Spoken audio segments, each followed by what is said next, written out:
Di tengah kota yang ramai dan modern, tersembunyi sebuah toko buku tua yang misterius, bernama Pustaka Waktu.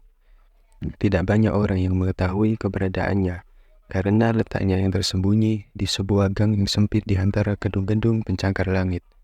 Namun, toko buku ini memiliki reputasi sebagai tempat di mana buku-buku langka dan ajaib dapat ditemukan.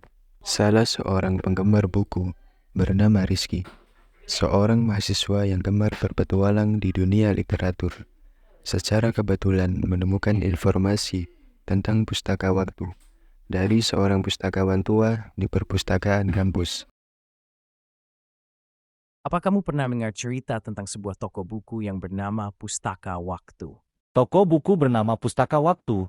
Sepertinya aku belum pernah mendengarnya. Memang ada apa dengan toko buku itu? Di dalam sana tersimpan banyak buku-buku kuno yang memiliki kekuatan ajaib ketika seseorang membacanya. Rizky tertarik dengan cerita-cerita yang mengelilingi toko buku itu, bahwa di dalamnya tersimpan buku-buku kuno yang bisa membawa pembacanya menjelajahi waktu dan ruang. Tanpa ragu, Rizky memutuskan untuk mencari toko tersebut. Setelah mencari sehari penuh, akhirnya ia menemukan pintu kecil di sudut gang yang disebutkan dalam catatan yang ia baca.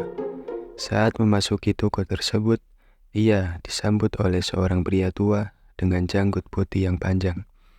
Dia tersenyum ramah kepada Rizky. Pria itu adalah pemilik toko. Dia memiliki pengetahuan mendalam tentang setiap buku yang ada di toko tersebut. Pria tua itu bernama Pak Joko.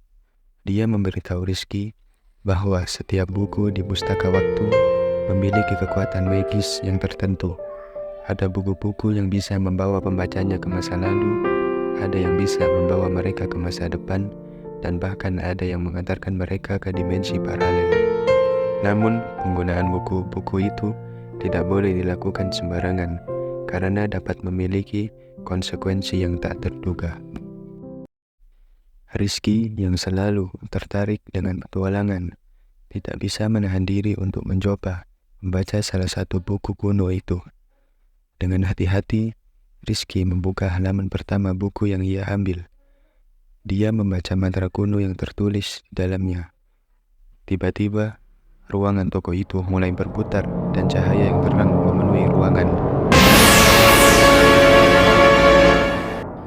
Ketika Rizky membuka matanya, dia mendapati dirinya berdiri di tengah-tengah kota kuno di tepi sungai Nil, dengan piramida dan patung-patung dewa yang menjulang tinggi di sekelilingnya. Petualangan Rizky di dunia Mesir kuno dimulai. Dia bertemu dengan para Fir'aun, belajar tentang kehidupan sehari-hari penduduk Mesir, dan mengalami petualangan yang menegangkan saat ia terlibat dalam misi untuk menyelamatkan seorang budak dari seorang bangsawan jahat.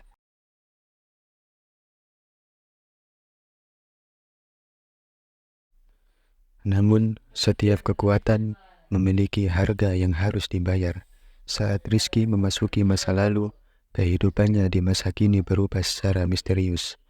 Dia harus menemukan cara untuk mengembalikan segala sesuatu ke tempatnya semula sebelum keseimbangan waktu terganggu.